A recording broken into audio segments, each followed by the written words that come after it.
Namaste everyone. This is me Sabika Shrestha, your host for today's AP Talk Time. Today in this exclusive episode of AP Talk Time, we are going to discuss about invasion of Russia in Ukraine. The conflict between Russia and Ukraine is not only impacting on Ukraine but also global economy and resources crisis all over the world. For detailed overview about what's happening in Ukraine, we offer our warm welcome to the Honorable Parliamentary Member, Madam Kira Rudik. This is probably her first interview in Nepali television, and it's our privilege to have her in our show today. Hope you are standing strong with God's grace, Kira. Welcome to our show. Hello, good morning. Thank you for having me. Welcome.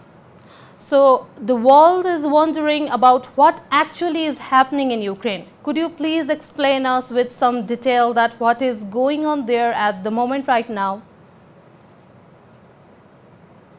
So today is day 17 since Russia invaded Ukraine. It happened in the best traditions of the Second World War at 5 a.m. On 24th of February, Russian planes just started bombing Ukrainian cities. And after that, Russian army started to get in. And the whole world was saying that Ukrainian army, which is much smaller, Ukrainian army, which is much less powerful than Russia's, that we don't stand a chance. All the intelligence in the world were saying, you have 48 maximum. But watch us, it's day 17, and brave Ukrainian army is standing up, and they were not able to take any of our major cities, and they have not been taken or done like any major victory. This happened because Vladimir Putin thought that he is fighting only with Ukrainian army, but turned out that he's fighting with each single Ukrainian. So there are partisan wars, there is a huge resistance that is fighting Russians on every single inch of Ukrainian soil.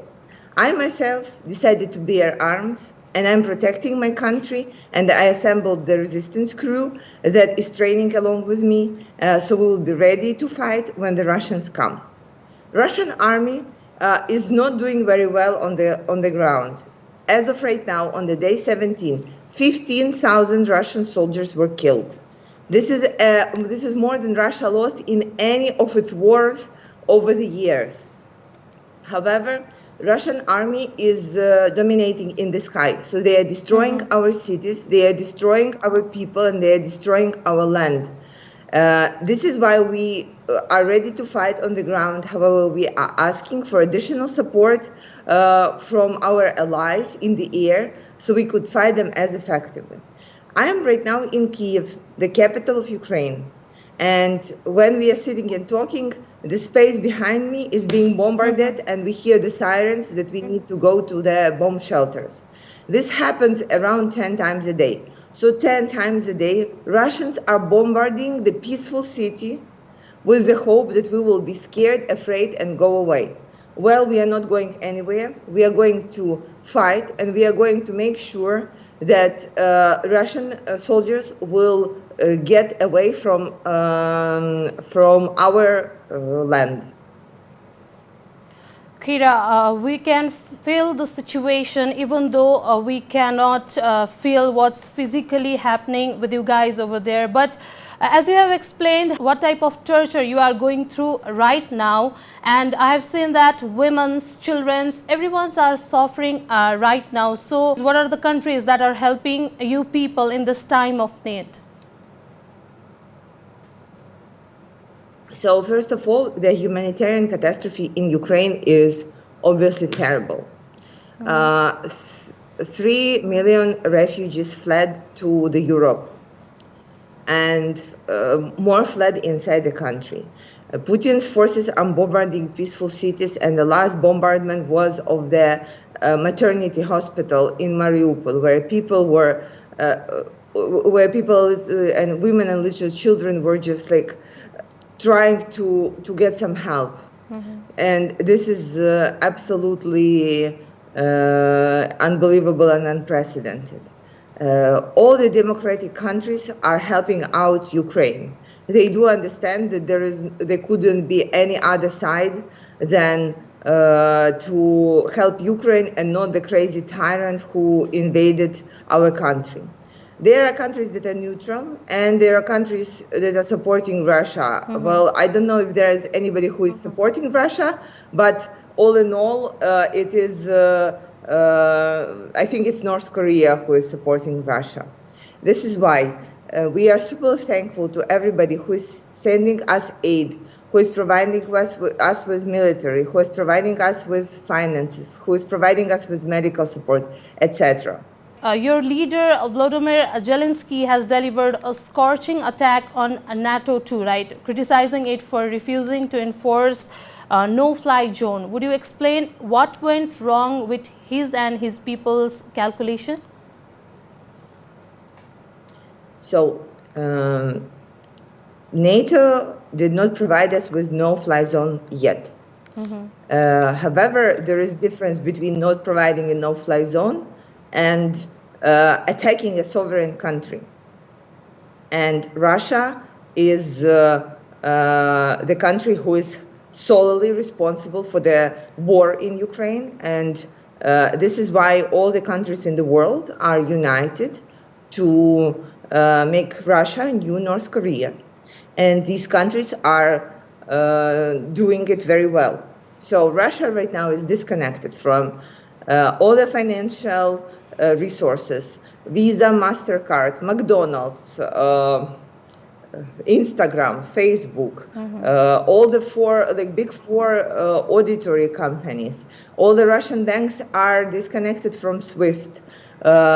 More than 2,000 international companies have stopped doing business with Russia, and Russia will be isolated, again, same as North Korea is right now. So I think the world is doing the right thing by making sure that Vladimir Putin and his nation are pariahs in overall world. However, we do need more support in terms of military. We do need more and additional jets. We do need additional support so we can fight Russians in the air. However, there is a big difference between not getting enough support and invading the sovereign country. So what the allies are doing very well right now is making sure that Russia will never be able to recover from this war. Kyria, so beside human loss, what are the further losses that people of Ukraine are suffering from? Well, first of all, our land has been invaded. Part of our country has been destroyed. All the infrastructure has been destroyed. Cities have been bombarded, and the human loss and the overall losses are incredible. So this is why we do plan to take back what is ours from Russia, and we do plan to make sure that at some point Russia pays the retributions to Ukraine. So US says that Russia's sanction may lead to use of chemical and biological weapons. So how can we analyze Biden's latest statement? So there is no limitation of what Putin can and cannot do. We know that. That he is a war criminal and he is acting against all the potential conventions. So he's acting against all the rules of the war. So he is attacking civilians, he attacking nuclear plants, and he definitely attacking the infrastructure pieces. If he is capable of doing the chemical weapon, yes, I'm sure about this, because he has already been doing this in Syria and other places. So we are right now, as the Ukrainian government, are working to protect ourselves on this. So what are the strategies and plans that Ukrainian government has built up for this attack that Russia will probably do in future? Well, this is not something that we can discuss here, right? Yeah, okay. So the Ukrainian crisis is going to get worse. The whole world is trouble, including Nepal, right? So even we are facing some of the consequences right now due to the discussion, due to the conflict that is going in between Russia and Ukraine. And it's time to start talking about how it could end. What is your take on how it is going to end now? So the only way for it to end is that Russia takes back its forces from our country and pays the price for invading us. There is no other way that we will accept. So we do not trust Vladimir Putin. We do not trust any peaceful negotiations. And we definitely know that he will not be stopped by any peaceful negotiations. We have seen what the peaceful negotiations lead at. So when he promised for 4 times to get people from the peaceful city of Mariupol, and for 4 times he broke his promise. Therefore, there is no way that anybody trusts him in the peaceful negotiations all in all. What would be your take on saying that how is this going to end, Kira, now? There is only way for it to end is Russian forces are taken back from our soil, and Russia pays the retribution it has. Otherwise, we will be fighting till the end. We are not getting into any peaceful negotiation with Russia. We have seen how Vladimir Putin keeps his word. He cannot even let people out from the siege city. This is why we are not trusting him. We know that he means evil and that he is the crazy tyrant who is able to blow up the whole Europe. He's like Hitler, and that's why there is no agreement with him. We will be fighting him. We will get additional support from international community, and we will continue fighting for our land. Kira, when the Ukrainian people are suffering, they have been isolated inside the home. How has government of Ukrainian made sure to provide food and basic needs to the people of Ukraine right now? So we are working to make sure that every single Ukrainian has food, water, and medical supplies. So far, we are evacuating people from the east of Ukraine and central parts of Ukraine, and the supply chains are working pretty well. So Ukrainians are helping each other. People has been amazing these days, supporting and protecting the ones who are in need. This is why it has been a unique chance for our nation to get together to stand up as one. So are there any steps that UN has been contributing to help Ukraine right now? Yes, United Nations has been sending their support and aid.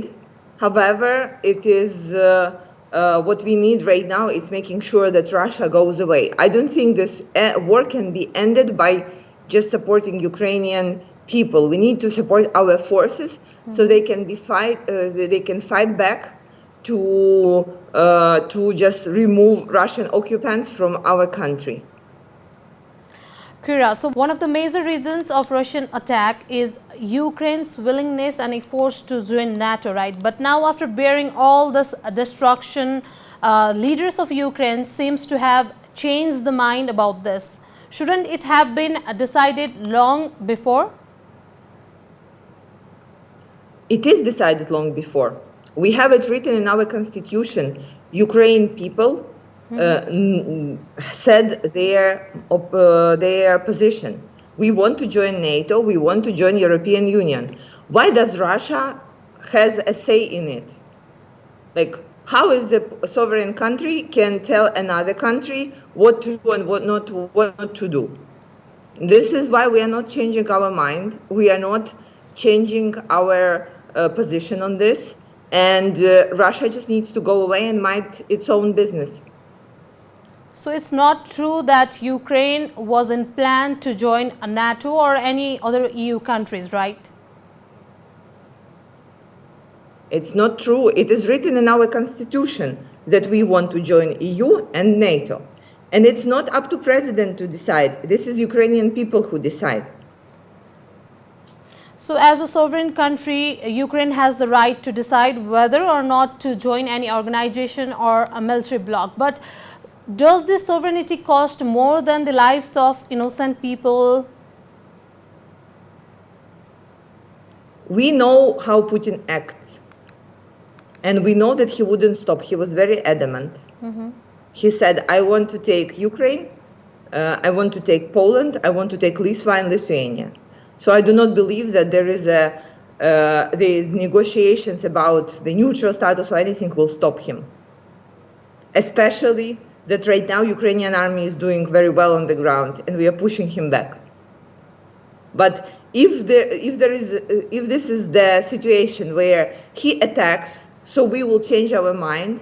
So what then prevents him from attacking next time when he will want something else? So EU foreign policy chief Borrell just said that West made a mistake by promising NATO membership to Ukraine. Do you agree with this statement? No, I do not agree with this. You think it's not true? I think it's his own opinion. It's not the position of NATO. Okay, it's not the opinion of Ukrainian people, right? No, this is not the position of NATO. So when Mr. Zelensky took power in Ukraine in 2019, converting his TB fame into a stellar political career, no one knew what to expect from him. So some critics say that he was inexperienced, he was bound to be a disaster. How do you respond to these critics? So before the war started, I was one of the harshest critics of Zelensky. Yeah. Right now, I support his activities, and I think that he's doing the right thing for the country. So you don't think that he is unexperienced and he is bound to be a disaster right now? I never said that. Okay. Yeah, I don't know why are you asking this way. So I told you my opinion. International analysts say that there may be a need for direct talks between Vladimir Putin and Volodymyr Zelensky. And according to the Russian president is ready to take part in such negotiations. Do you think it is likely to be possible that Zelensky and Putin will make this agreement soon? So no, I don't think so. Again, the question is Putin able to fulfill on any of his promise? Right now, he was not even able to fulfill on the basic promises, like ceasefire or ceasefire in the peaceful cities. He continues destruction in my country. So the question is, if the peaceful agreement happens and then Putin breaks them, then what? So there is no trust to him. There is no possibility to make peace with him other than just remove him from our country. Let him deal with his own country and his own problems. Now he has many. After all the sanctions that are being imposed by the Western countries, he will have many problems. So Ukrainian people will stand strong for Putin's decision, right? Right. Ukraine's people are fighting him back. We are fighting back with one of the largest armies in the world, and we are doing it very well because we are protecting our own land. So talking about the situation, talking about the war, talking about the casualties again, what are the times of attack that Russians armies are doing over there, and how are you guys protecting yourself right now? So there are, since the beginning of the war, there were 800 missiles sent Ukraine's way. So we are going to bomb shelters to protect ourselves, and we do need jets, and we do need support of NATO to be able to stop these jets coming into our homes. So if NATO will be supporting Ukraine, is there possibility that a third world war may take place? I think it's illusion that Third World War has not been started yet. Countries are already involved into that. The refugees are already fleeing to Europe. Putin already said that he is going to attack Poland. So why do everybody think that he will not be able to do so? So including Ukraine, the whole world is troubled right now. How do you think that this conflict will push back the economy of globe after COVID? Well, Russia has been put sanctions on. It will create the lack of the resources in the whole world. However, it will probably just change the power play in between the Middle East, the Venezuela, and its oil and gas, and some other countries. The prices and the inflation will go down. However, it will strengthen up the United States and European countries. So, Akira, I've seen on your Twitter that you are on the war zone. You are coming out with you are coming out with arms and ammunitions, and you are also provoking every woman of Ukraine to come on the road and fight for the sovereignty of Ukraine, right? So, how have you built this confidence in yourself, and are other political women's also there over right now? So I decided to stay in Kiev and fight for my country because I'm a political leader and I have people behind me. I encourage every woman in Ukraine to bear arms and stand up and help our army to fight Russian invaders. So right now, 15% of the Ukrainian army are women, and more are to join. We are all privileged to serve our country and make the decisions that will help us to finally live peaceful life without Russian invaders, within a peaceful cities, in a peaceful land where Ukrainians can govern themselves as they wish. This is the price of a freedom that we are to pay, and we are willing to pay it.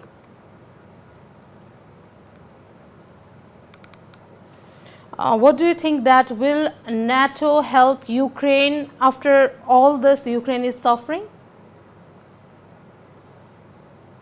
I'm sure that at some point NATO will come to the decision. And I'm very sure that at some point they will make the right one. Because what Ukraine needs right now is additional missiles, additional weaponry to be able to fight Russian invaders.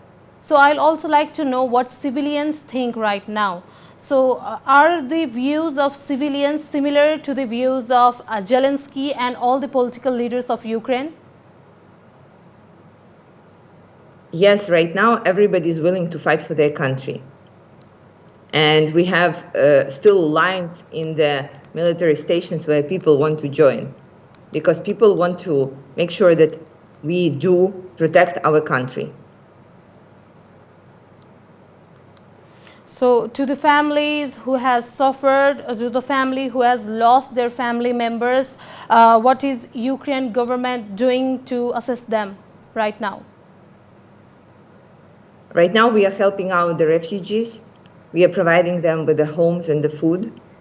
And it will be decided on what we will be doing to those who lost their family members. Can you also elaborate about the condition of migrants in Ukraine right now? So the other countries are helping out, and Poland has been amazing, helping out the migrants, helping out the refugees who are fleeing. They are providing them with food, with support, and this has been a huge and fantastic help. The pro-Russians that has been living in Ukraine, or the Ukrainians that has been living in Russia, is it because of the conflict between them? No, it's because Putin is a crazy person who decided to invade our sovereign country. Okay, thank you, Kira, for your time. We hope that peace agreement that is to be happen in between Russia and Ukraine take place soon, and maybe the conflict that whole world is suffering with Ukraine will end up soon. So with this note, we end our show for the day. Today in our AP Talk time, we had Honorable Parliamentary Member of Ukraine, Madam Kira Rudik, and we discussed about the conflict in between Russia and Ukraine. Thank you for watching AP Talk Time. Keep on watching AP1 television. Namaste.